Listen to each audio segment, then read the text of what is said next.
All right. Hello, everyone in podcast land. Welcome to this week's episode. On this week's episode of the podcast, we talk about Microsoft's Xbox Developer Direct event. We talk about Polestar giving updates to the Model 2 and giving us a new Polestar 3. We talk about OnePlus and what we expect to see from them going forward. And we're talking about more tech layoffs.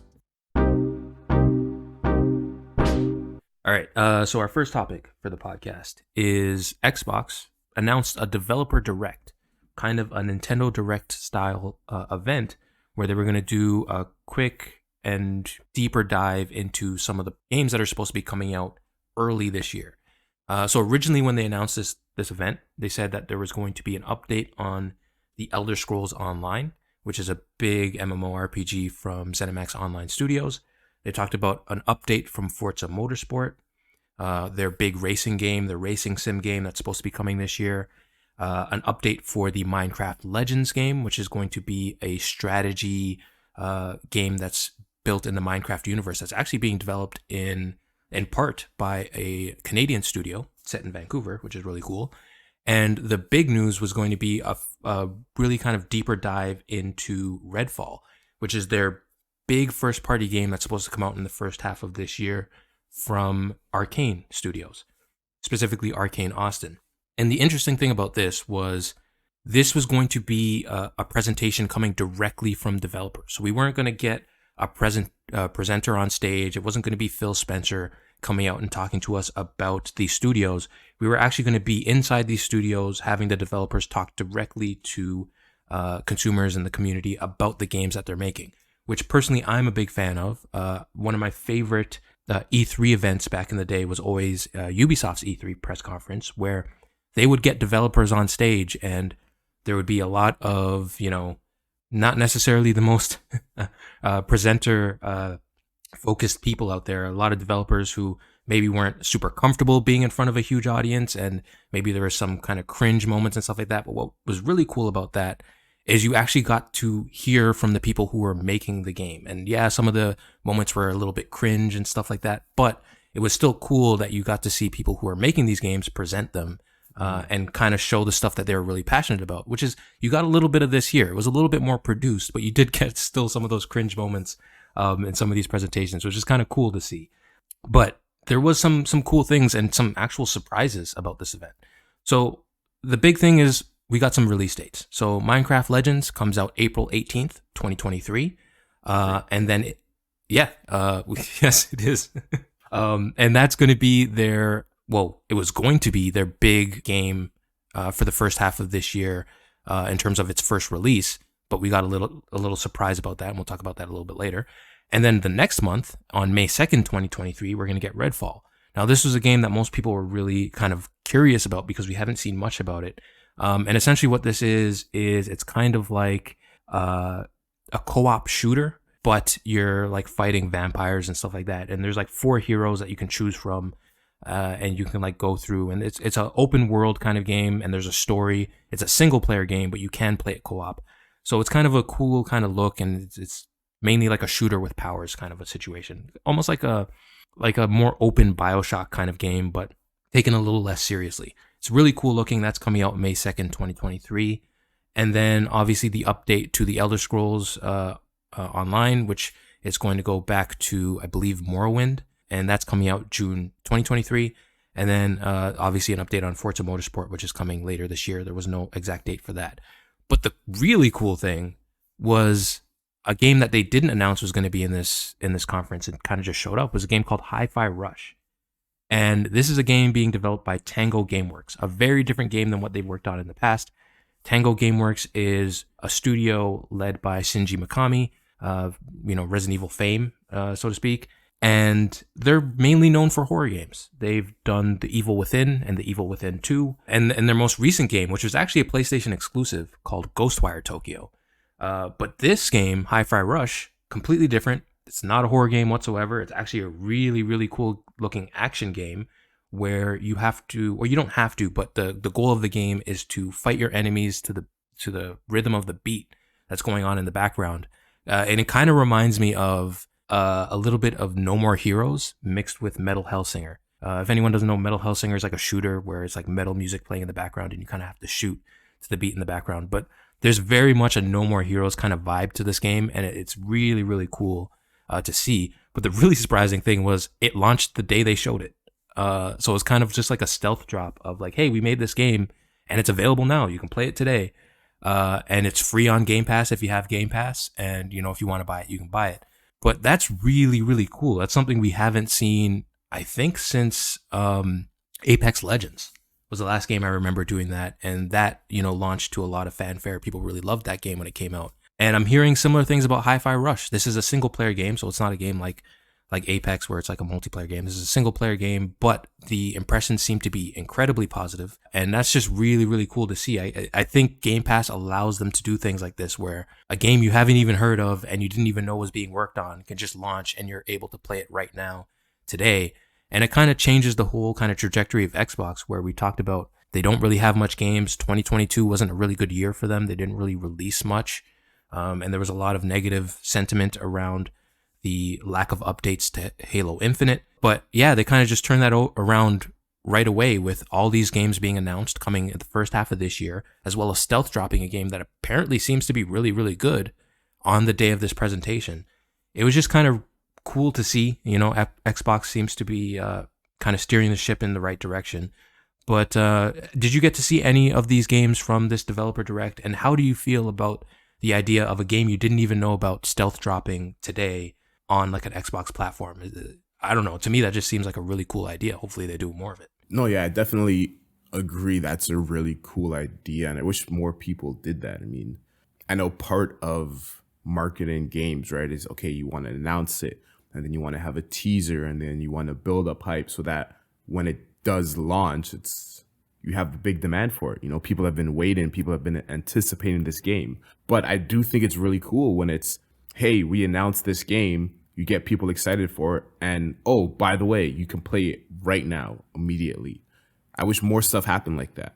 Because I'm sure that the first time depending on the game, the first time that you announce the game, that's when people are going to be talking about it the most. And, hey, did you see this game got announced? Or did you hear about this game? And instead of, I'm sure that when games get announced and then you have teasers for them, I'm sure there is some buzz that goes around, but I'm sure someone's done some sort of calculation and, probably the biggest buzz is right when it gets announced. And, you don't really see this as much in tech, especially because there's so many leaks and, there's so many things that get out early. So the fact that, like you said, a game that nobody had heard of or we didn't hear about gets announced and released at the same time, that's pretty amazing, and I hope more companies do that. I did see a bit of it, and I guess the thing that is most interesting to me is, surprisingly, is Minecraft Legends. Mm-hmm. I think I've maybe played 5 minutes in total of Minecraft. Not my kind of game. Yeah. But Minecraft Legends seems interesting, right? It's a co-op game mode. It's a PvP gameplay, and it kind of reminded me of League of Legends, or it's sort of like a MOBA, right? So the purpose of the game mode is you are on a team and you have a base, and you're going up against an enemy team and they have a base, and the goal is to destroy their base. And you go, in typical Minecraft fashion, you mine resources, you build things, you craft things, but you work in teams and you have different roles. And, someone is out foraging for materials, and someone is fortifying the base, and someone's building traps, and someone's out, going out and collecting minions. I know they have a different name for it in Minecraft, but that's something that could get me interested in Minecraft. At the moment, I'm not interested in playing Minecraft at all. Like I said, not my type of game. But the fact that this is one very popular game, extremely popular game, and they're combining it with another popular genre, that makes a lot of sense to me. And I'm definitely interested to see how it's received when it does come out. But yeah, I'm definitely interested to see what that looks like and how well it's received. Also, you mentioned Elder Scrolls Online. I think they have a new chapter out. I'm not sure if you mentioned it, but they have a new chapter that's coming out. But they've also announced that for right now, the 20 previous chapters in DLC are all Yeah. free to play for limited time. So if you're someone who's been interested in checking out Elder Scrolls Online, or just, maybe if you've missed some of the past chapters in DLC, now is a perfect time to get into it. Now is a perfect time to test out those things. But yeah, I guess out of all of those, Minecraft is the one that seems most interesting to me. Probably still not going to play it, but yeah, some interesting stuff announced. And back to your earlier question, yes, I hope that we get more surprise announcements and surprise drops in the future. Yeah. Yeah. And to your Elder Scrolls point, that was a game that early on I really wanted to get into. Back in the day, playing Skyrim, getting it on the day it launched, November 11th, 2011, and it quickly becoming my favorite game of all time for that time. And then Elder Scrolls Online coming out at the time, you had to pay a subscription to play the game, and it was super expensive and stuff like that. So I never got into it. And over the years, even as it's not had a subscription, it's still been like an expensive game to kind of get into. And there's been so many expansions that it was kind of like impossible to feel like, oh, is this the time to actually get in? But yeah, making it that you can play all of the previous expansions, all the previous content at no additional cost if you're like a Game Pass member and stuff like that. It's a cool idea, and I think it would get a lot of people who are maybe like me put off from the beginning to get into it, to actually like give it a try. I think Destiny 2 did something like that similarly, and I did give that a try, although I didn't stay on it very long. But I think it's just a good idea for these developers to do to kind of bolster their user base. And Minecraft Legends is another really cool one. Like you, I personally haven't played any Minecraft. I'm not familiar with it, and it's not really my type of game. But like you mentioned, they do have that PvP mode where you can build your resources and kind of almost have battle against other people. But then there's also a full single player mode as well on top of that. And I do want to just give a shout out to Blackbird Interactive, which is the BC studio out of Vancouver that's working on this game. And they work on a lot of strategy games that apparently seem to be critically acclaimed. So I think this is Microsoft and Mojang Studios contacting people who are really good at the space and developing games, and bringing them on board to help them make games going forward. And this kind of coincides with our topic last week about potentially Halo no longer being developed by 343 Industries. The head of 343 Industries came out and said, you know what, we are going to develop Halo games now and into the future. Didn't really expand on whether or not that means they're going to be lead developers or not. But this could be a sign that Microsoft can get people who, first of all, Microsoft already has a lot of studios that make great first-person shooters, from studios like Arcane, or even the Doom developers and id Software and stuff like that. They have plenty of great first-person shooter studios, as well as a lot of third parties that know how to make great first-person shooters. This could be a sign of, hey, we can get people who know how to make this stuff and have our developers like Mojang and like 343 work with the best in the industry to make the best games possible. And who knows, maybe Minecraft Legends could be like a beginning to that story of, if it works, they can continue to do that going forward. Yeah. All right, on to topic number 2. We're talking about Polestar. So recently they upgraded their Polestar 2, which is their sedan, really. And they've also launched the Polestar 3, which is their SUV. So a few things about the Polestar 2. On the entry-level version, or on the single motor version, they've moved the powertrain from a front wheel drive to a rear wheel drive. They've upgraded to a bigger battery, and they've increased the EPA estimated range to 300 miles. Now, it's pretty minor changes to the exterior, but it's mostly, I guess, powertrain stuff, mostly battery stuff. The dual motor variants also got a bit of an upgrade. They have some more power, a bit more improved performance. I think they were mainly a front wheel drive vehicle, with the rear being more of like an assistance to the front one. Now they've switched it, so now the rear motor gets more priority and the front motor is more of like the accessory motor to it. Some notable stuff about the entry-level version: it increases its horsepower from 231 to 299. It used to have 243 pound-feet of torque, now goes to 361. Its 0 to 60 time was 7 seconds, 60 miles per hour time. was 7 seconds. Now it's 5.9 seconds, and its range has gone from 270 miles to 300 miles. Now, they haven't announced any increases in price yet at the moment of recording. So it seems like, hey, you're getting better performance, and this is going to cost the same as it did before we upgraded, which would be good to see. But, we'll have to wait and see if they end up increasing the price on that. A few notes on the dual motor variants. In terms of torque, it's gone up to 421 horsepower, 546 pound-feet of torque, up from 408 horsepower and 467 pound-feet of torque, while the 0 to 60 miles per hour time is cut to 4.3 seconds. So some improvements there. I think more notable improvements on the single motor version. But once again, we don't know if the prices have increased. If the prices stay the same, that'd be great. More performance for the same price you were willing to pay before.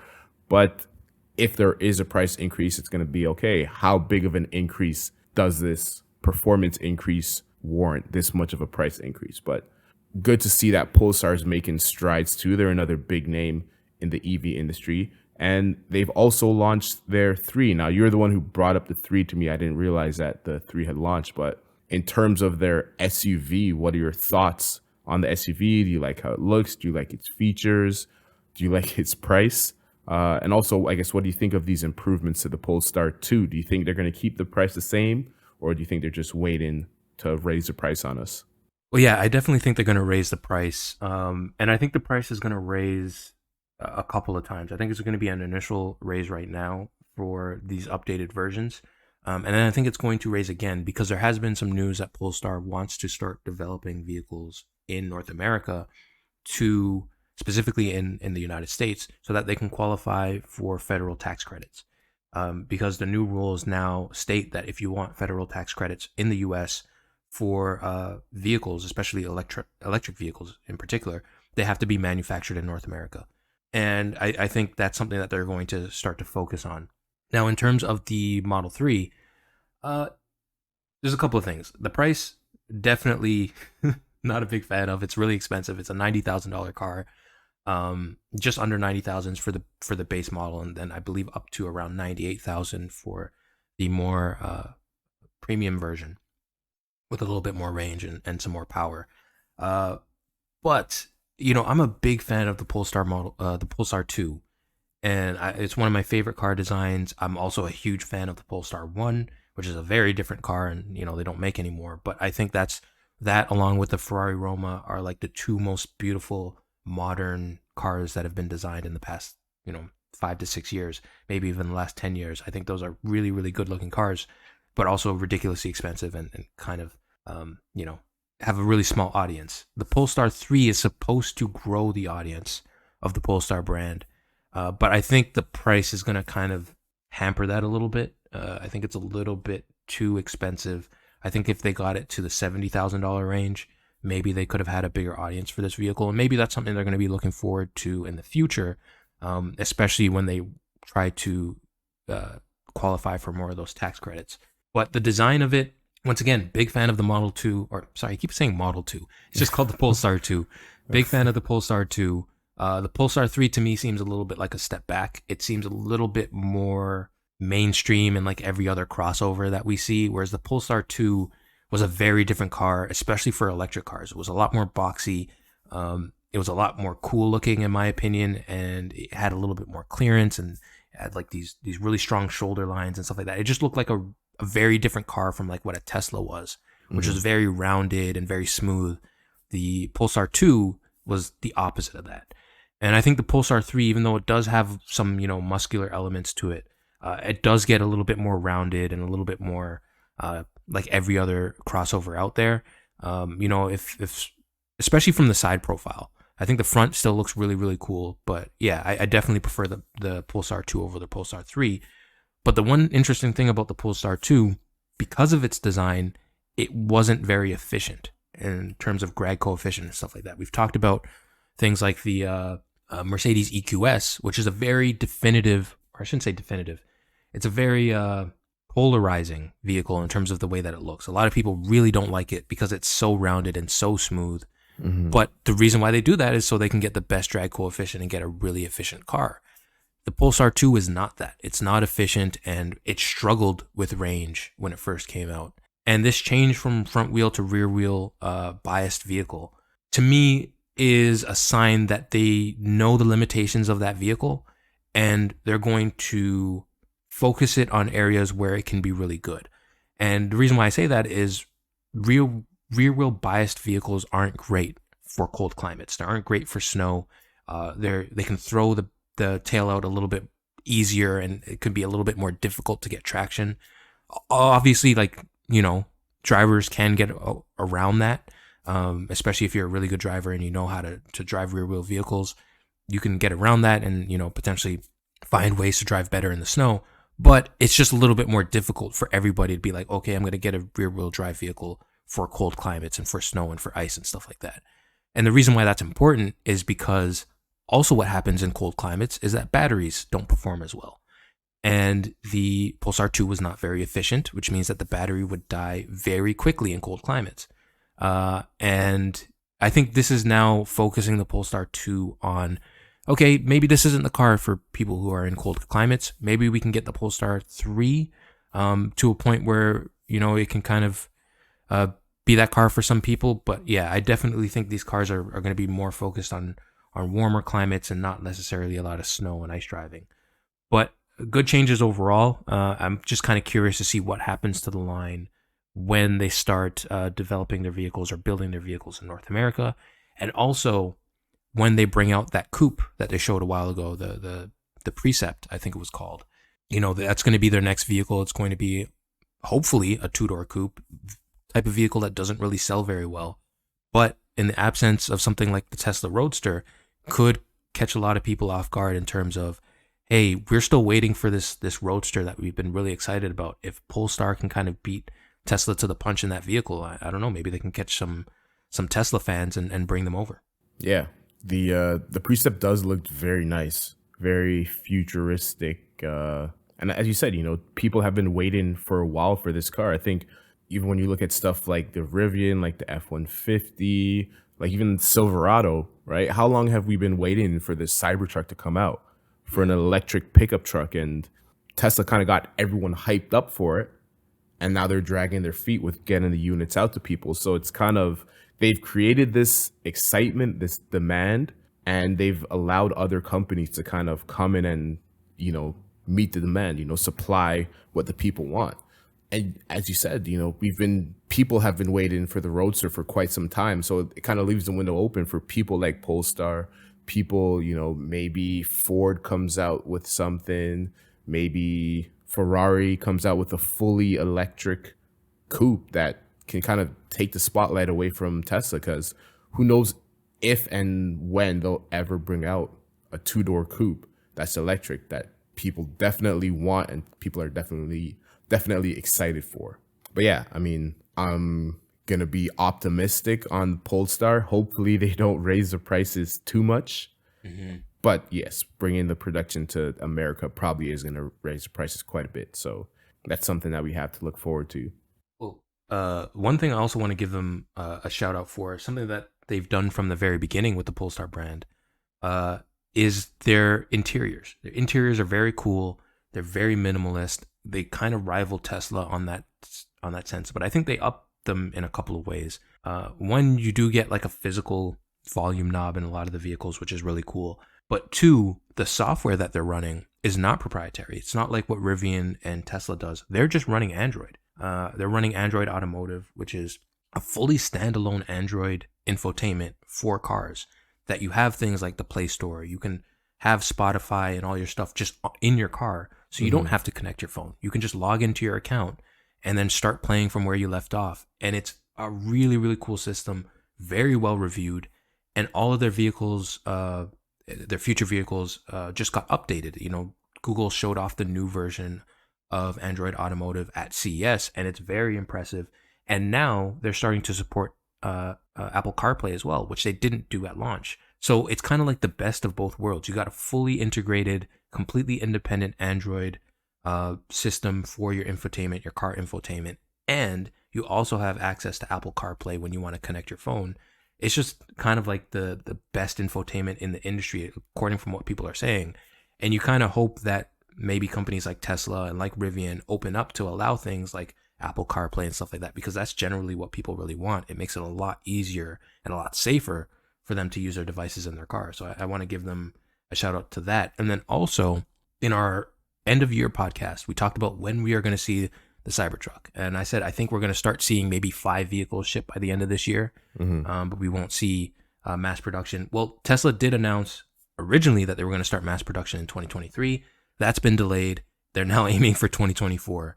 So yeah, I mean, this just gives more opportunity for companies like Ford, like Rivian, to kind of refine their pickup trucks and get them even better before anyone even sees a Cybertruck.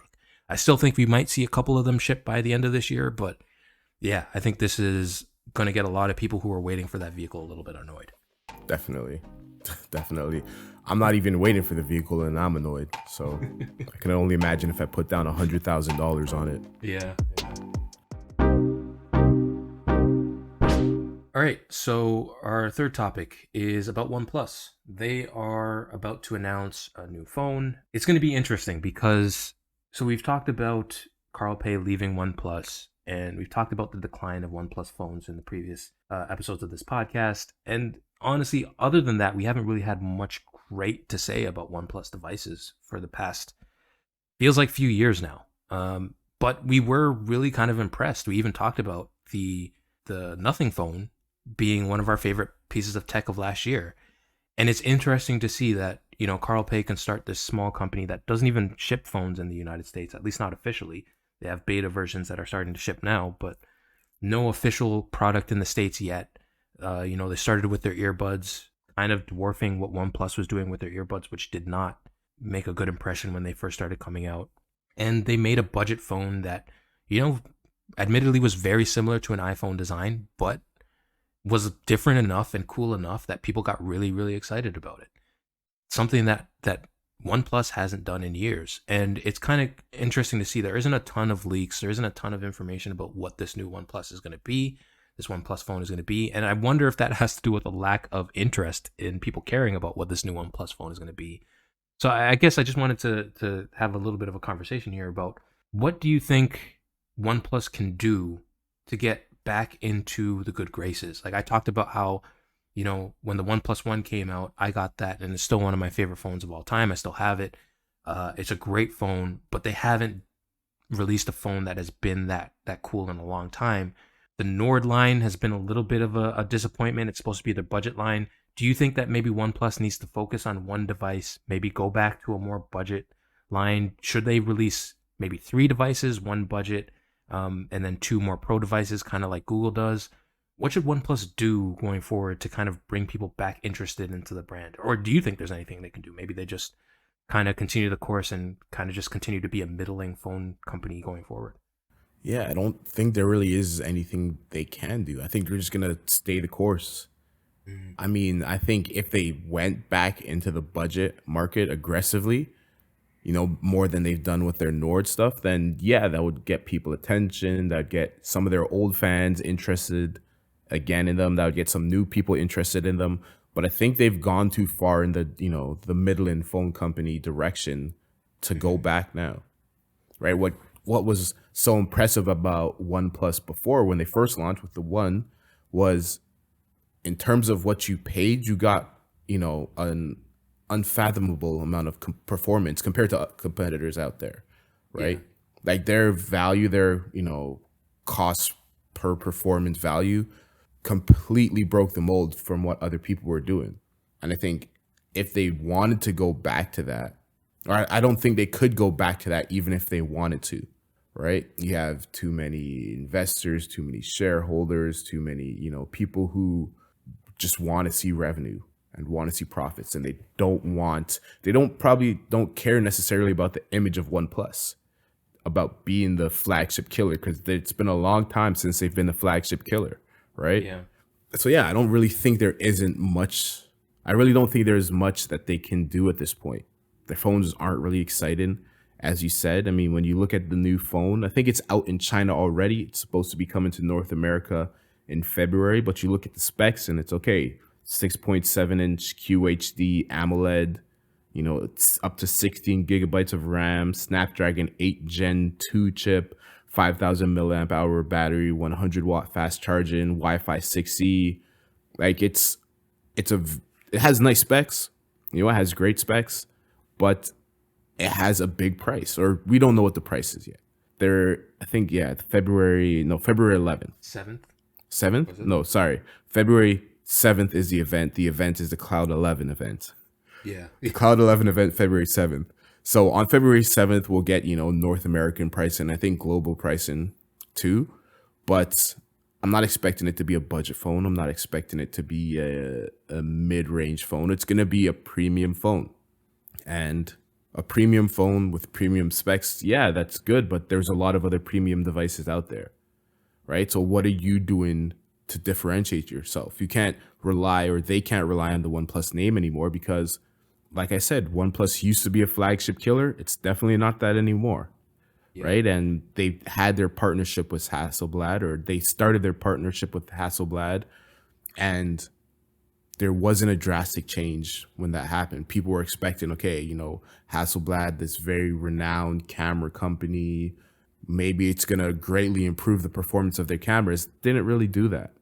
I mean, we'll see with this model if it does make a difference, but I'm expecting, and I think most people are expecting it to be about the same as it was last generation.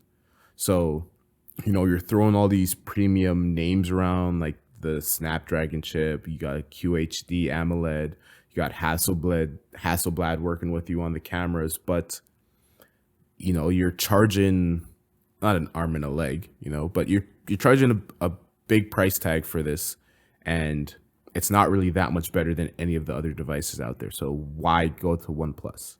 Yeah. And I can't really think of a compelling reason. I don't, other than lowering their prices, I don't think there's anything that they can do. Yeah. I'm with you. I think lowering the prices, going back to being competitive in the price market, and maybe not going after the most flagship specs. Um, and also focusing on design. Like the Hasselblad thing, like you mentioned, it hasn't worked. No one cares about, you know, this Hasselblad branding. Or I shouldn't say no one, but very few people do. It's not really selling phones. And at the same time, you know, this is going to be days after this Cloud 11 event is going to be days after uh, the Galaxy S23 event. And we've already seen leaks of that phone of very minimalized camera bumps. And that's supposed to have, like, you know, a 200 megapixel camera. This OnePlus Cloud 11 phone has this gigantic, ugly looking camera circle with 3 lenses and a flash in it, and it's just so unnecessary. It's like the phone is trying to show that it has a great camera without actually having a great camera, and it's so obvious. Like, it's very obvious that this bump is unnecessary. And I think if, you know, OnePlus goes back to, you know, what Nothing is doing now, cool looking phones, cool design, and a decent price, I think that would get people back interested in them. But for some reason, so too. yeah, but you know what? I shouldn't even say for some reason. It's obvious they want the high profit margins that the Samsungs and the Apples are getting, and they were so popular in the past that it's kind of like one of those situations where I don't think they feel like, maybe they're just delusional and they think they still have that popularity. But yeah, maybe it could be a leadership issue. I don't know. But yeah, I completely agree. Cheaper prices, a cool design, and kind of minimalizing the branding and stuff like that. You don't need Hasselblad. You don't need all this stuff. You just need a cool phone, and that's something they haven't been doing recently. Yeah. So last episode, we talked about, you know, when we talked about the S23 and we talked about the minimal design of the cameras on the back. And you said, you know, people may think that, hey, because these cameras don't stick out of the phone, it probably doesn't have a good camera. But we all know, and most people know, that S23 or Samsung phones have very good cameras. If people know about OnePlus, they probably know it doesn't have the best cameras. Do you think that people will be fooled by the huge camera module, the Hasselblad branding on the back of the OnePlus phone, and think, oh, wow, look how big the cameras are on this. This must be better than the S23. Do you think people will fall for that? Or do you think, I guess, consumers are smarter than that. I think the consumers that they're selling it to are smarter than that. I don't even want to say smarter because that could be. I think if this was a situation where these phones were in carrier stores and people were like cross shopping a Galaxy S23 and this phone, and then they see this huge camera bump, they could get the impression that this has a better camera. But these phones aren't in carrier stores, so it's just kind of unnecessary. Really, they're selling these phones to people who are trying to get them off contract. And people who are doing that are paying a lot more because they're not getting a subsidized phone on a contract, which means they're doing all the research they can. They're watching all the reviews, they're watching all the the camera tests and stuff like that, like MKBHD would do.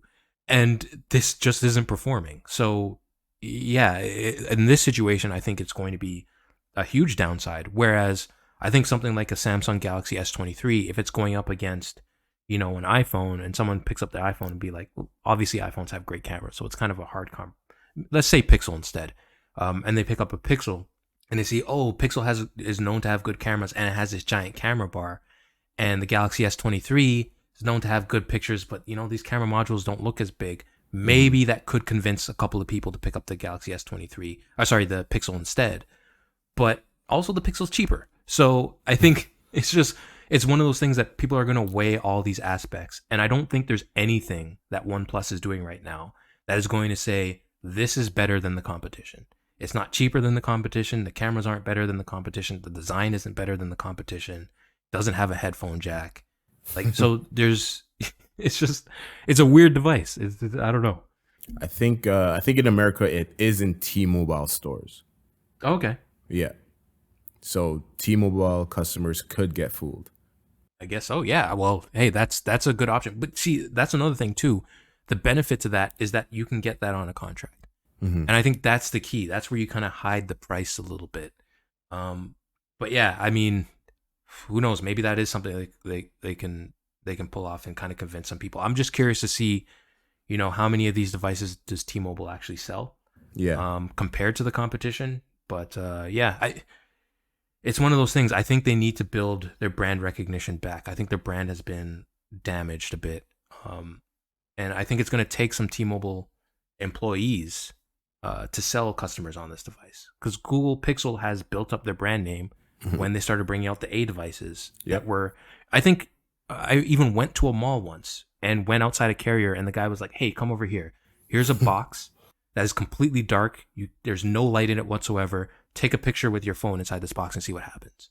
And you get a picture of just blackness, nothing. And they're like, okay, now use the Pixel. And you get like this completely awesome picture with their night mode kind of, software. And it was on a device that was $400. Yeah. That's how you sell people on phones. That's how you get people interested. OnePlus can't do that. So I don't know. It's a weird situation. It is, yeah. Along with their phones, there's also rumors, or not rumors, I think they've even leaked this themselves or teased this themselves that they're working on a tablet. Yes, yeah. Now it looks like, I think it's supposed to have an 11.6-inch display, thin bezels. The camera on the front is actually positioned for landscape mode, which most Android tablets are doing these days. But yeah, it'd be an interesting way to build their brand. A lot of companies are trying to build up their ecosystem these days. So it'd be an interesting way to build up their ecosystem. Do you think that if they launch a compelling tablet, do you think that would kind of, I guess, help get them in people's minds or help, make consumers think of them in a better way? Or do you think they should just focus on cameras? Because I think they should just focus on cell phones. Because I think they're also designing a keyboard that they're coming out with too. So it seems like OnePlus is doing a lot right now. Are you excited for the tablet, or do you think it's a little bit too much and they should stick to phones? I am interested in the tablet. I wouldn't say I'm excited, but I am interested in it. But I do think more than just focusing on phones, I think OnePlus needs to focus on its brand. I don't think they have any brand identity as to what makes OnePlus compelling. And it used to be they were great value. They're not that anymore. So there's really nothing there. But the one interesting thing about the tablet that I do find interesting is from the teaser images that they've shown, it seems to have almost like a magnetic charging area towards the top, which could indicate that there's also going to be pen support, similar to what's going on with the iPad on this device. which could be cool. It could be interesting. And then obviously there's going to be the Buds Pro 2. But the interesting thing with all of their press shots with all these devices, the OnePlus 11, the Buds Pro 2, and even the tablet, they're very boring looking devices. Like you compare the Buds Pro 2 to something like the Nothing Ear Sticks or the Nothing Ear Ones, and those just look really cool. So it's like or even the Nothing Phone. So I kind of am not super excited about the tablet just because I'm worried that it might be a boring design, and we have so many great tablets coming out or that are out, from the obviously fantastic iPads to the great Samsung Galaxy tablets that are out right now. So yeah, it's weird that a company that has so little brand recognition is kind of making all these devices when I don't know who they're selling them to. But yeah, I don't know. I am somewhat interested in this tablet just to see what it's going to be. I still think, when Google shows off their new Pixel tablet that kind of docks, although it's going to be quite expensive, it seems. I think that will get a lot of people more interested because it's a different kind of idea, a different form factor, and then also the Pixel brand has been built into something that's actually has some excitement around it. I don't know. Maybe they could use this tablet to kind of get a little bit more excitement. Maybe this could be their budget device. It won't be, but maybe they can kind of get their name back in with this tablet. I don't think they will, but it's a shot. Yeah, definitely. And our final topic of the day is more tech layoffs. Now, Spotify plans to lay off 6% of its global workforce. And it's kind of piggybacks on our topic last week where we talked about Microsoft and Amazon and Alphabet just laying off thousands of employees. Not as many at Spotify, but it's going with the trend of the time where, hey, there are quite a few tech companies that are making big cuts to their workforce, that are making a large amount of layoffs. And, last week we asked, hey, where are we in this layoff period? Are we at the start? Are we in the middle? Are we at the end? And it seems like we're still in it. It seems like we're still in the middle of it. So it's an interesting time right now. And, there's some speculation going on as to whether or not these layoffs are justified, right? When you look at all the companies that have been making layoffs, they kind of have the same statements that they're putting out to the press. They're saying, the pandemic caused people to stay at home and people were online. There's a lot of e-commerce and, our profits soared. We had record-setting revenue, and now revenue has gone down and we have to make cuts based off of that. And they're all kind of echoing the same statement, but it's kind of like everybody knew that when the pandemic ended, people would go back outside of their homes. They wouldn't be doing all of their shopping online. They wouldn't be doing all of this, this e-commerce online. So it was something that was known. So it's not like you can claim to be caught off guard when you're a multi-billion-dollar company. But it seems like a lot of these companies are kind of piggybacking on this excuse that, hey, times have changed and we had record-setting revenue in, 2020, 2021, even 2022, and now things have taken a downturn. So we have to lay off 10,000 people. And not to say that all of this is unwarranted or unjustified, but some people out there are kind of saying that, hey, companies could be piggybacking on the idea of layoffs. If you at all, thought of, we need to cut costs, we need to cut salaries, we need to, make our workforce smaller. If you've at all thought about doing layoffs, now's the perfect time if you're a tech company because everyone's doing it, right? If Facebook is making layoffs, if Alphabet is, if Amazon is, well, yeah, hey, Spotify, we can lay people off too. I'm not saying that they don't need to, but I'm just saying that it seems like right now it seems like if you're a tech company, now is a perfect time to lay off people, even if you don't need to, because you're not going to see as the bad guy. You're not going to be seen as the bad guy, right? Yeah. So it's just, it's an interesting time right now, especially in the tech workforce. I'm just curious what are your thoughts on all these layoffs? As you said last week, you think we're in kind of the middle of it, right? Do you see more layoffs coming in the future? Do you think more people are piggybacking on, or do you kind of think, no, okay, all these layoffs are warranted? Yeah, I mean, definitely there's going to be more coming, and probably even from companies that we've already seen do massive layoffs. I wouldn't be surprised if you see Microsoft back at it again at some point. And I don't think this is a coincidence with the Spotify situation, that this is right before their earnings call at the end of January. I think this is going to be a huge point for offsetting maybe some declines year over year.